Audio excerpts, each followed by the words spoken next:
स्वागत आप सभी का। आप देख रहे हैं हकीकत क्या है। मैं हूं सौरभ शर्मा आपके साथ। योगी आदित्यनाथ का आज यूपी विधानसभा में दिया गया भाषण सबसे साफ भाषण था। अगर किसी नेता को यह जानना हो किस अंदाज में उसे क्या कहना चाहिए तो यह आज योगी आदित्यनाथ ने बता दिया। योगी ने कहा कि अब देश राम, कृष्ण और बुद्ध की परंपरा से चलेगा, बाबर और औरंगजेब की सोच से नहीं चलेगा। योगी आदित्यनाथ ने कहा कि अगर हिंदू मोहल्ले में मुसलमानों का जुलूस शांतिपूर्ण ढंग से निकल सकता है तो हिंदुओं की शोभा यात्रा एक मस्जिद के सामने से क्यों नहीं निकल सकती। अगर मौलानाओं को जय श्री राम के नारे से दिक्कत है तो क्या हिंदू भी कल को कहे कि अल्लाहू अकबर पर उसे आपत्ति है? क्या वो कह सकता है? योगी आदित्यनाथ ने आगे कहा, जय श्री राम, हर हर महादेव और राधे राधे से मैं अपनी जिंदगी काट सकता हूं। मुझे किसी और नारे की आवश्यकता नहीं है। संभल में मंदिर मस्जिद विवाद करने वालों को नसीहत देते हुए योगी ने बाबरनामा पढ़ने की सलाह दी, जिसमें कहा गया है कि संभल में हरिहर मंदिर था और उसे तोड़ा गया। उपचुनावों में कुंदरकी की सीट की जीत को योगी आदित्यनाथ ने संविधान और सनातन की जीत बताया। उन्होंने कहा कि संभल की हिंसा देशी और विदेशी मुसलमानों की आपस की भिड़ंत है। शफीकुर रहमान बर्क पूर्व सांसद जो वहां संभल के थे, वो खुद को भारत का नागरिक नहीं बल्कि बाबर की संतान कहते थे। दरअसल देश में पिछले कुछ सालों से दो नैरेटिव चल रहे थे। एक था जय श्री राम का नारा लगाना सही है या गलत है। दूसरा नैरेटिव जो बाबर काल से चल रहा था, योगी आदित्यनाथ ने आज यह युद्ध जीतने का ऐलान कर दिया। संभल में शिवजी का पूरा परिवार मिल गया। गणेश, मां पार्वती और कार्तिकेय की मूर्तियां खुदाई में प्रकट हुई हैं। संभल करने वालों को और मुस्लिम मोहल्ले में वोट गिनने वालों को जवाब देने के लिए बाबा परिवार के साथ खुद प्रकट हो गए। महाशक्ति रुद्राणी पति सर्वहा शक्ति महायुद्धा सर्वलोकम जगत कल्याणी नारायण। यह बात कांग्रेस और समाजवादी पार्टी को समझ नहीं आई, क्योंकि उन्हें मस्जिद में मुस्लिम मोहल्ले में वोट देखने की पुरानी लत लगी हुई है। यह लत ऐसी है कि जय श्री राम सुनते ही उन्हें सांप्रदायिकता का अपराध बोध होने लगता है। योगी बाबा ने ऐसे नकली समाजवादियों और कांग्रेसियों को जमकर धोया। जय श्री राम का नारा उत्तेजक नहीं है, यह हमारी श्रद्धा का नारा है, हमारी आस्था का प्रतीक है। संभल पर योगी के विरोधियों ने सुबह से ही नारेबाजी और अनर्गल प्रलाप शुरू कर दिया था। वो एक तीर से दो निशाने लगाना चाहते थे। संभल के बहाने मुसलमानों को यूपी की सड़कों पर उतारा जाए, संभल हिंसा की जांच पर असर डाला जाए, मुस्लिम वोट बैंक को 2027 के लिए तैयार किया जाए। कुंदरकी में जो मुसलमान बीजेपी के पाले में गए हैं वैसा फिर कहीं और न हो, इसका ठोस प्रबंध कर लिया जाए। इस मिशन में अखिलेश और राहुल ने जो खिलाड़ी लगाए थे वो अनाड़ी निकले। बाबा ने उन्हें ऐसे उड़ाया जैसे गली मोहल्ले के खिलाड़ी हों। दूसरा मैं आपसे पूछना चाहता हूं, आप पश्चिम में जाएंगे, पता नहीं आप कैसे हैं, आपके पूर्वज भी हो सकता है, और पश्चिम उत्तर प्रदेश के हमारे सभी लोग अपने सामान्य संबोधन में राम राम ही कहते हैं, तो जय श्री राम कहां से सांप्रदायिक संबोधन हो गया? कहां से सांप्रदायिक संबोधन हो गया? हमारे यहां हम जगते हैं, राम ही राम बोलते हैं, मिलते हैं, राम राम का संबोधन होता है, और अंतिम यात्रा में विदा करते हैं तब भी राम नाम सत्य है ही बोलते हैं। राम के बगैर तो हमारा कोई काम ही नहीं है। और अगर जय श्री राम किसी ने बोली दिया तो इसमें उत्तेजना का मतलब, ये नियत आप समझ सकते हैं उस नियत को। ये चढ़ाने वाला नहीं है, ये चढ़ाने वाला नहीं है। दूसरा, आपने कुंदरकी की जीत को वोट की लूट बताया। आप एक सदस्य का अपमान कर रहे हैं। आपके सदस्य की तो जमानत जब्त हो गई वहां पे। वहां का पठान, वहां का शेख सब कह रहे साहब हमारे पूर्वज तो हिंदू थे और आप भी, आपके पूर्वज भी हिंदू थे। क्या ये सच नहीं है? ये देशी और विदेशी मुसलमानों की आपसी भिड़ंत है जो वर्षों की लड़ाई को लेकर के वहां चल रहा है। संभल के बहाने मुस्लिम इकोसिस्टम को योगी के खिलाफ एक्टिव करने वालों को बाबा ने ऐसा जवाब दिया जिसे सुनकर उन्हें कई दिनों तक नींद नहीं आएगी। हिंदू मोहल्ले से मुसलमान जुलूस निकालें तो कोई दिक्कत नहीं, मुस्लिम मोहल्ले से हिंदू जुलूस निकालें तो दंगा क्यों? मस्जिद के पास जय श्री राम के नारे क्यों नहीं लग सकते? हिंदू शोभा यात्रा पर पत्थर क्यों चलेंगे?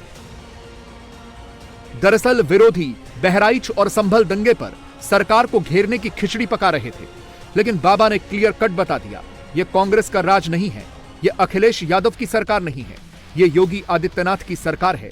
यहां मस्जिद के सामने से जुलूस भी निकलेगा और मुस्लिम मोहल्ले से कांवड़ यात्रा भी निकलेगी।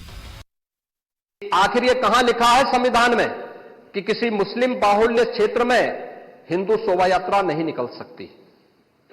और जब आप रोकते हैं तभी हिंदू पक्ष से भी रिएक्शन आता है कि साहब हम भी नहीं जाने देंगे। भाई मुझे आश्चर्य होता है इन बातों को लेकर के कि मस्जिद के सामने से नहीं निकलने देंगे। क्यों नहीं निकलने देंगे? ये सड़क क्या किसी की है क्या?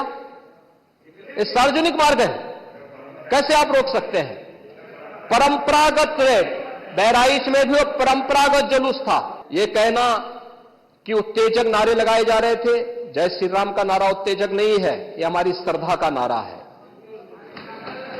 हमारी आस्था का प्रतीक है। कल मैं आपसे कहूंगा कि अल्लाह वो अकबर का जो स्लोगन है ये हमें अच्छा नहीं लगता, नहीं आपको हम रोकें तो क्या आपको अच्छा लगेगा? मुझे इसकी आवश्यकता ही नहीं, क्योंकि मेरी तो विरासत इतनी लंबी चौड़ी है, इतनी प्राचीन है कि मैं उस परंपरा को ही लेकर के चले जाऊं। मैं जय श्री राम का नारा, हर हर महादेव का नारा और राधे राधे राधे राधे के संबोधन से ही अपना पूरा जीवन काट सकता हूं। मुझे किसी और स्लोगन की आवश्यकता ही नहीं है। लेकिन मैं आपसे कहना चाहता हूं, कल कोई आपसे कहेगा, कोई हिंदू भी ये कहेगा कि साहब हमें भी परेशानी है, आप लोग मत बोलिए, क्या आपको अच्छा लगेगा? और कोई भजन गाया जा रहा है, आप उस भजन को अश्लील कैसे कह सकते हैं? कैसे कह सकते हैं? कांवड़ यात्रा में क्या अश्लील गाने बजते हैं? अरे भगवान शिव के गाने बजते हैं, भगवान शिव के भजन गाए जाते हैं। योगी के विरोधी संभल और बहराइच पर दो नैरेटिव बनाने में लगे थे। पहला, संभल में मस्जिद के सर्वे और जय श्री राम के नारों से मुसलमान भड़के। दूसरा, बहराइच में मुस्लिम के घर पर केसरिया झंडा राम गोपाल मिश्रा ने लगाया। बाबा ने उन्हें यह कहकर एक्सपोज कर दिया कि क्या केसरिया झंडा भारत में नहीं तो पाकिस्तान में लगेगा? जब हरे झंडे पर हिंदू नहीं भड़कते तो केसरिया झंडा लगाने पर मुसलमान कैसे गोली चला देंगे? अगर ऐसा दुस्साहस करेंगे तो फिर उन्हें छोड़ा नहीं जाएगा। मुस्लिम समाज का कोई पर्व और त्योहार का कोई जुलूस वो हिंदू मोहल्ले से सुरक्षित निकल जाता है, कोई दिक्कत नहीं होती। मंदिर के सामने से भी निकल जाता है, कोई समस्या नहीं होती।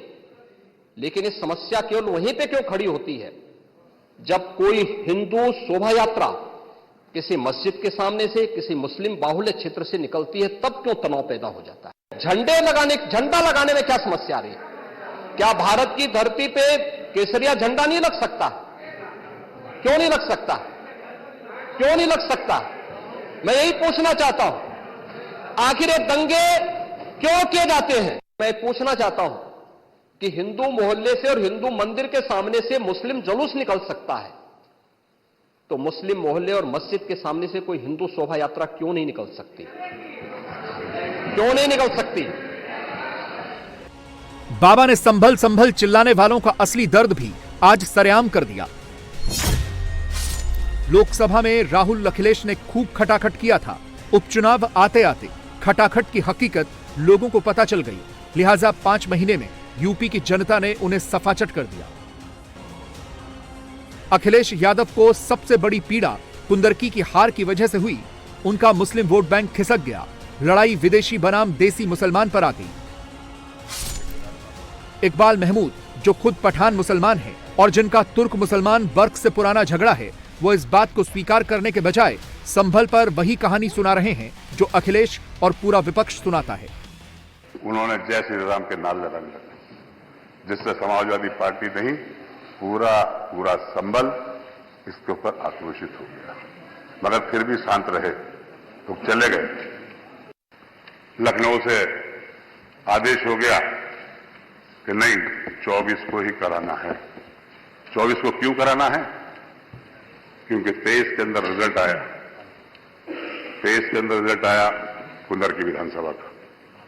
वहां का रिजल्ट जो आया था उसमें सारे के सारे वहां के जो मुस्लिम वोटर्स थे उन सबके वोट डाल दिए गए, जबरदस्ती जितवा दिया गया वहां के। इसके ऊपर कोई विरोध न हो, कोई आक्रोश न हो, इस वजह से उन्होंने कहा कि इसको बदला जाए, इस प्रकरण को, और इसको इस तरह से तरमीम कर दिया जाए। सर्वे रिपोर्ट आ गई, बैठ गए। लोगों ने फिर दोबारा नारे लगाने लगे जय श्री राम के। भीड़ इकट्ठा हो गई। भीड़ इकट्ठा होने के बाद पुलिस ने फायरिंग शुरू की, और फायरिंग शुरू होने के बाद में 5 लोगों की डेथ हो गई। बाबा ने समाजवादी पार्टी के विधायक इकबाल महमूद को बाबरनामा पढ़ने की सलाह दी। बाबरनामा में साफ लिखा है कि संभल की जामा मस्जिद हिंदू मंदिर तोड़कर बनाई गई है। 1978 के दंगों के बाद बर्क परिवार ने हरिहर मंदिर में जबरन पूजा पाठ बंद करा दिया था। अच्छा होता कि इकबाल महमूद यही बाबरनामा का अनुवाद कर अखिलेश यादव को भी पढ़ा लेते। संभल की घटना या कुंदरकी की जीत, जैसे ही आपकी खटाखट की असलियत सामने आई, जनता ने कहा सपा चट। उपचुनाव में 9 में से 7 तो भारतीय जनता पार्टी और एनडीए गठबंधन जीता है। और यही नहीं, सीसामऊ और करहल, याद करिए 2022 में समाजवादी पार्टी ने करहल में 70,000 से लगभग 67,000 से जीती थी। इस बार वह मात्र 13-14 हजार तक आ गई है। वो भी चच्चू थोड़ा वहां पे कृपा कर लिए, नहीं तो वहां भी सपा चढ़ तय था। और देखिए वहां पे जब लोग चिल्ला चिल्ला के बोल रहे हैं कि इन विदेशियों से पिंड छुड़ाना है, क्या बोल रहे हैं लोग, सबको अपनी जड़ें याद आने लग गई हैं। और मुझे लगता है जिस दिन इकबाल महबूब जी को भी अपनी जड़ें याद आएंगी, वह भी फिर यही बात बोलेंगे जो इधर के मान्य सदस्य कह रहे हैं। महोदय, मैं उनसे कहूंगा कि एक बार बाबरनामा का जरूर, बाबरनामा को जरूर पढ़े। क्या कुंदरकी की जीत सनातन का टर्निंग पॉइंट है? क्या कन्वर्टेड मुसलमान अपनी जड़ों की ओर लौटना चाहते हैं? क्या इसी डर से सपा और कांग्रेस बेचैन हैं? क्या बाबा इसी वजह से 2027 में जीत के लिए निश्चिंत हैं? बाबा ने संभल के मुसलमानों को बाबरनामा पढ़ने की सलाह यूं ही नहीं दी है। संभल में आज के मुसलमान 500 साल पहले किस दौर से गुजरे हैं, बाबरनामा पढ़कर उन्हें पता चल जाएगा।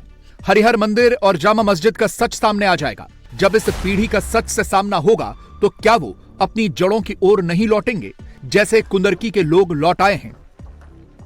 ये जो 22 कुएं और उन कुओं में जो मूर्तियां मिल रही हैं, ये कुएं किसने पाट दी? ये नोटिस में क्यों परेशानी हो रही है? आपके सांसद जिनसे आपकी प्रतिद्वंदिता है, मानता हूं, क्योंकि वहां पे आप में तो तुर्क और पठान का विवाद चल रहा है, मैंने नहीं कर दिया, एक विवाद चल रहा है। आप उनके सामने, माननीय सदस्य के सामने, आप उनके साथ अपनी जड़ें ढूंढ रहे होंगे, लेकिन ये सच्चाई है, ये सच्चाई है, क्योंकि ये तो है ही। सकीफुल रहमान बर्क कभी भी अपने को ये नहीं बोलते थे कि मैं भारत का नागरिक हूं, वो तो कहते थे मैं बाबर का संतान हूं, वो बोलते थे।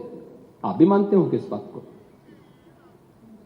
अब आपको तय करना है कि आक्रांताओं को अपना आदर्श मानते हैं या राम कृष्ण और बुद्ध की परंपरा को अपना आदर्श मानते हैं। भारत के अंदर राम कृष्ण और बुद्ध की ही परंपरा रहेगी, बाबर और औरंगजेब की परंपरा नहीं रहेगी। बाबा 2027 में कुंदरकी के रास्ते करहल में जीत का रास्ता बना रहे हैं। 2022 में जो अंतर 67,000 का था, वो 2024 में घटकर 14,000 का रह गया।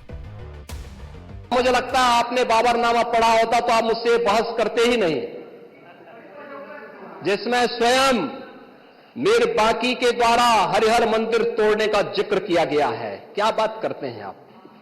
और मुझे लगता है ये जितने लोग यहां पर हैं, ये वहां पे कोई नहीं रहा होगा, लेकिन आपके फोरफादर और फोरफादर के आगे की पीढ़ी उसकी भुक्त भोगी रही होगी, इसलिए आज इस स्थिति में आप लोग वहां पे हैं। कुंदरकी में लोगों का एहसास हुआ है, एक दिन एहसास आपको भी होगा और जरूर होगा।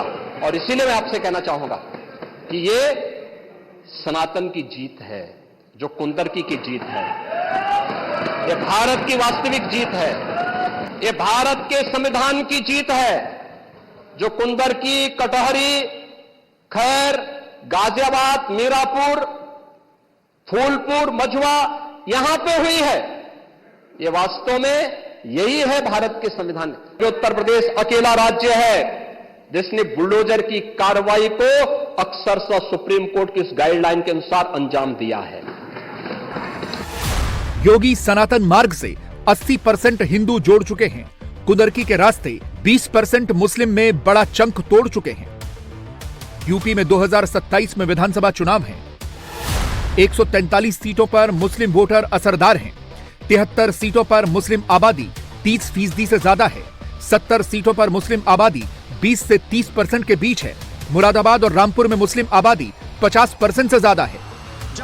कांग्रेस और समाजवादी पार्टी इन्हीं सीटों के लिए लड़ रहे हैं। इसीलिए संभल करने वाले अखिलेश यादव को अब मां गंगा की याद आ रही है।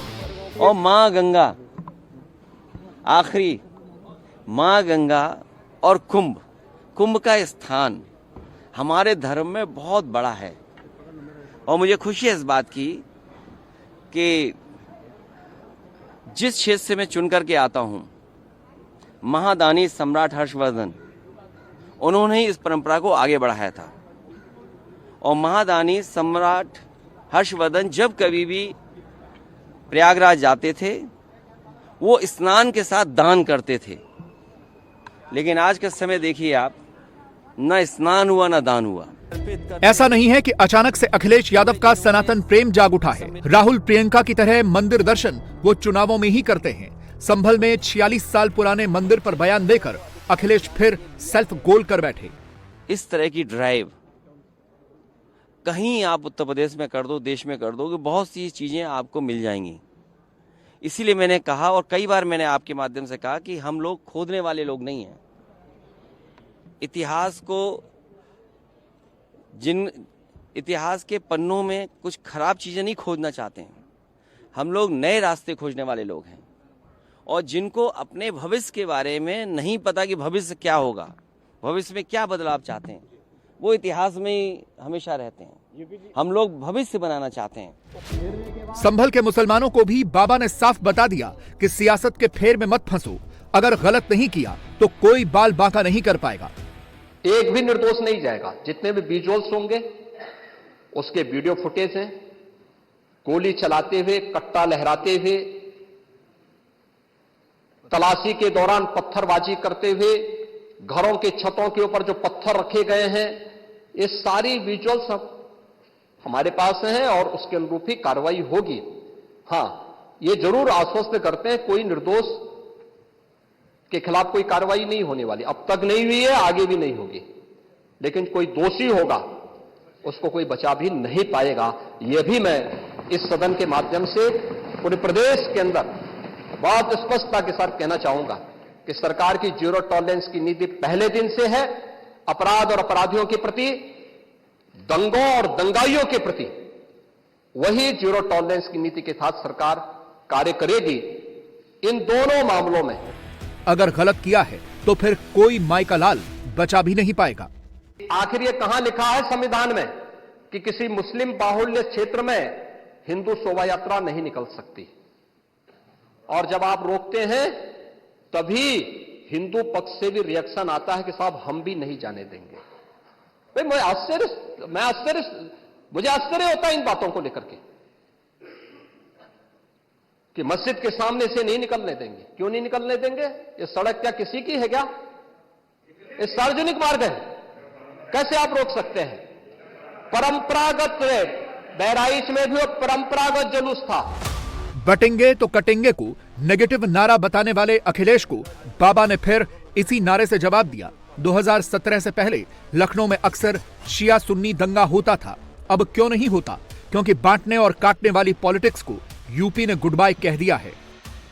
लखनऊ का शिया सुन्नी विवाद ये भारतीय जनता पार्टी की सरकार के समय ही समाप्त हुआ है। आप लोग तो लड़ाते थे, यहां पे शिया और सुन्नी को भी लड़ाते थे, क्योंकि आपकी तो शुरू से ही राजनीति थी बांटने की और फिर कटवाने की, और इसलिए हमने कहा कि न बटेंगे और न कटेंगे। हम न बटेंगे और न कटेंगे। योगी आदित्यनाथ ने ताला खोल दिया।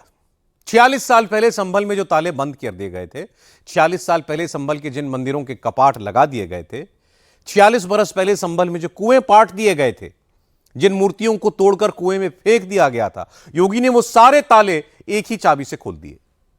संभल के बारे में दुनिया को अभी थोड़ा थोड़ा मालूम हुआ है। संभल का वो सच जो योगी बताना चाहते हैं, संभल का वो सच जिसकी एक झलक योगी आदित्यनाथ ने यूपी विधानसभा में दिखाई, संभल का वो कड़वा सच पूरा का पूरा हम आपको दिखा रहे हैं। संभल में हिंदू मुस्लिम भाईचारे की बात करने वाले इस हकीकत को जरूर देख लें। 9 लोगों को निकाल लाया वो, और नीचे लाकर जीने से उतार के और वहीं उनको टायर पर रख के और जिंदा जला दिया, हमारी गद्दी के ऊपर रख के जहां हम लोग बैठते थे। वैश्य समाज के सतीश गर्ग के मामा बनवारी लाल गोयल को दंगाइयों ने काट दिया। 1978 में उनकी फैक्ट्री में नरसंहार हुआ और हिंदुओं को जिंदा जलाकर मार दिया गया। सतीश गर्ग को संभल छोड़ना पड़ा, क्योंकि अगर वो वहां रह जाते तो बलवाई इनको भी जिंदा नहीं रहने देते।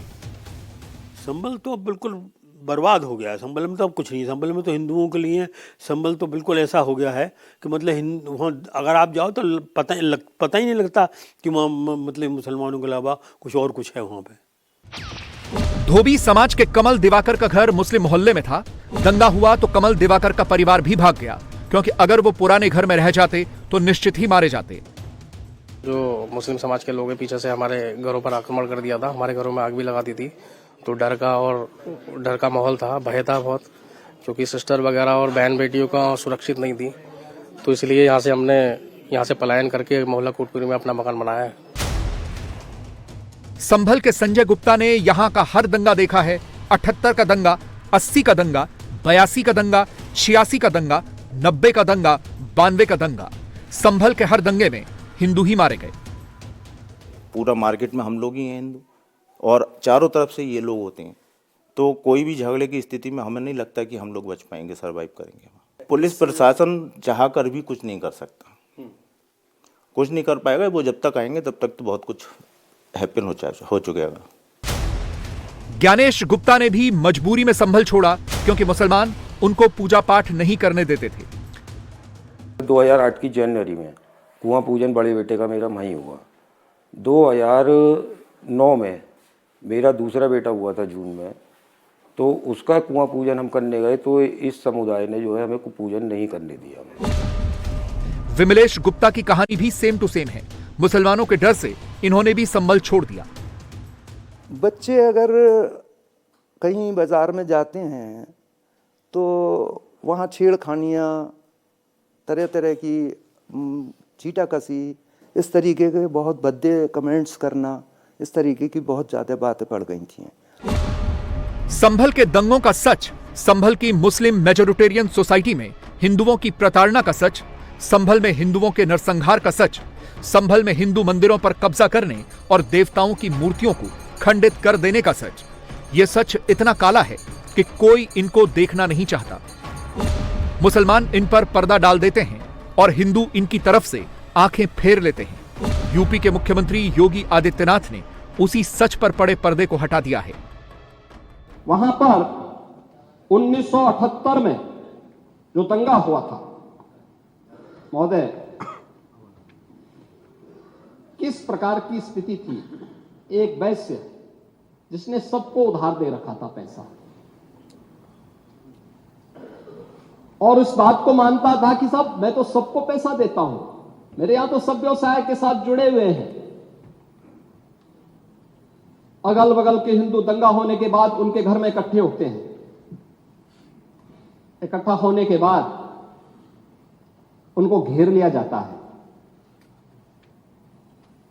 घेरने के बाद वो बोलते हैं, भाई आप हमें क्यों घेर रहे हैं? कहा जाता है, नहीं, क्योंकि तुम इन हाथों से पैसा मांगोगे, इसलिए उनके हाथ काटे जाते हैं, फिर उनके पैर काटे जाते हैं और फिर उनका गला रेंध करके हत्या होती है। ये लोग सौहार्द की बात करते हैं। शर्म नहीं आती इन लोगों को सौहार्द के बारे में चर्चा करने में। संभल में हनुमान जी का मंदिर मिला तो मुस्लिम पक्ष कहानियां बनाने लगा। कोई कहने लगा कि मुसलमानों ने किसी को नहीं भगाया, कोई कहता है कि हिंदू खुद मंदिर बंद करके भागे थे। संभल के मुस्लिम सांसद जियाउर रहमान बर्क संसद में खड़े होकर कहते हैं कि अत्याचार तो मुसलमानों पर हो रहा है। योगी आदित्यनाथ ने सबकी बोलती बंद कर दी। आप लोग सच पे पर्दा डालने का प्रयास कर रहे हैं, लेकिन एक चीज नोट करना कि सूर्य को, चांद को और सत्य को बहुत देर तक छुपा कोई नहीं सकता है, और सत्य जरूर सामने आएगा। हमारा पुराण भी इस बात को कहता है कि भगवान विष्णु, श्री हरि विष्णु का 10वां अवतार संभल में ही होगा, उसी संभल में होगा। योगी आदित्यनाथ ने कोई हवाई बातें नहीं की। मुख्यमंत्री ने यूपी विधानसभा में जो बताया उसके पूरे सबूत हैं, सब कुछ डॉक्यूमेंटेड है। मुख्यमंत्री योगी आदित्यनाथ ने 78 के दंगों में जिस वैश्य की हत्या का जिक्र किया वो यही है, बनवारी लाल गोयल। 46 साल पहले 78 के दंगों में मुस्लिम बलवाइयों ने बनवारी लाल गोयल को उन्हीं की फैक्ट्री में मार डाला था। बनवारी लाल गोयल की हत्या करने के साथ साथ उनकी फैक्ट्री में छिपे 9 हिंदुओं को भी जिंदा जला दिया गया था। बनवारी लाल गोयल का परिवार संभल से पलायन करके मुरादाबाद में रहता है। सतीश गर्ग बनवारी लाल गोयल के भांजे हैं। योगी आदित्यनाथ ने 78 के दंगों के बारे में जो बताया उसे और विस्तार से समझिए। फैक्ट्री तो करीब 3-4 बीघे में फैक्ट्री है वो। मतलब आप समझो उसमें दाल मिल भी थी, ऑयल मिल भी थी, और गुड़ की भट्टियाँ थी। मोलेसिस से हम लोग गुड़ बनाते थे, वो गुजरात और महाराष्ट्र को जाता था। वो उसकी गुड़ की भट्टियाँ थी बहुत सारी, बहुत बड़ी प्रीमिसेस थी। तो नीचे तो गद्दी थी हमारी बैठने की, जहाँ हम लोग बैठते थे। ऊपर कमरे थे, वो ऊपर कमरे में चले गए। लेकिन वो सारे उन फाटक, थोड़ा बहुत बड़ा लोहे का फाटक अभी भी बना हुआ है, अभी भी है वहाँ पर वो। और उसमें से घुस के सब लोग अंदर आ गए। अंदर आने के बाद उन्होंने वो देखा और सब जला दिया। और जो करीब गोडाउंस में हमारे करीब 1200 बोरी खंडसारी फैक्ट्री शुगर रखी थी, वो एक्चुअली बैंक में प्लेस थी। बैंक में प्लेस थे, वो बैंक के ताले तोड़कर और वो सब ले गए वहाँ से चोरी करके, और वहाँ सब में आग लगा दी सब में। और ऊपर कमरे में गए तो वहाँ पर कुछ जो लोग बच गए, जो बचने के लिए बचे थे, उनमें से वो 9 लोगों को, बाकी कुछ लोग तो बच गए थे वहाँ, 9 लोगों को निकाल लाया वो, और नीचे ला के जीने से उतार के और वहीं उनको टायर पर रख के और जिंदा जला दिया, हमारी गद्दी के ऊपर रख के जहाँ हम लोग बैठते थे। अब आप समझो, आप 10 लाख रुपए का हमारा करीब माल लिए लोग लूट कर ले गए। अब हमको सब उस बैंक का, चूँकि बैंक का कर्जा था, तो हमको अपनी प्रॉपर्टी बेच के उस बैंक के कर्जे को निपटाया हमने। क्या बताएं आपको, किस मजबूरी से और किस गुर्बत से गुजरे हम इस बलवे के बाद, ये तो हम ही जानते हैं उस बात को। बनवारी लाल गोयल और सतीश गर्ग का परिवार 78 के दंगों के बाद डर सहम कर संभल में रहा। जब उस वक्त की सरकारों ने साथ नहीं दिया तो इनको संभल छोड़कर पलायन करना पड़ा। बनवारी लाल गोयल के बेटे नवनीत गोयल ने कुछ दिन तक मुकदमा लड़ा। नवनीत गोयल के पार्टनर प्रदीप अग्रवाल के भाई की गोली मारकर हत्या कर दी गई। मियां सराय के वसीम के डर से किसी ने हत्या की एफआईआर तक नहीं कराई। बनवारी लाल मर्डर केस के गवाह कोर्ट में हॉस्टाइल होने लगे और सबूतों के अभाव में मुरादाबाद कोर्ट ने 48 आरोपियों को बरी कर दिया। कुछ गवर्नमेंट पॉलिसी ऐसी होती हैं, मैं क्या कहूँ आपसे, कि मतलब ये उस वक्त पुराने ज़माने में जितनी भी रिजीम होती थी, जो गवर्नमेंट रिजीम है, वो सबका ये रहता था कि मुसलमान को जो है वो प्रेफरेंस दिया जाता था मुसलमानों को। इसलिए जो है हिंदुओं की तरफ तो देखा भी नहीं जाता था, उनके साथ अगर कुछ हो जाए तो उसका भी ध्यान नहीं किया जाता था। ये सबसे बड़ी प्रॉब्लम मतलब उस वक्त के रिजीम की थी।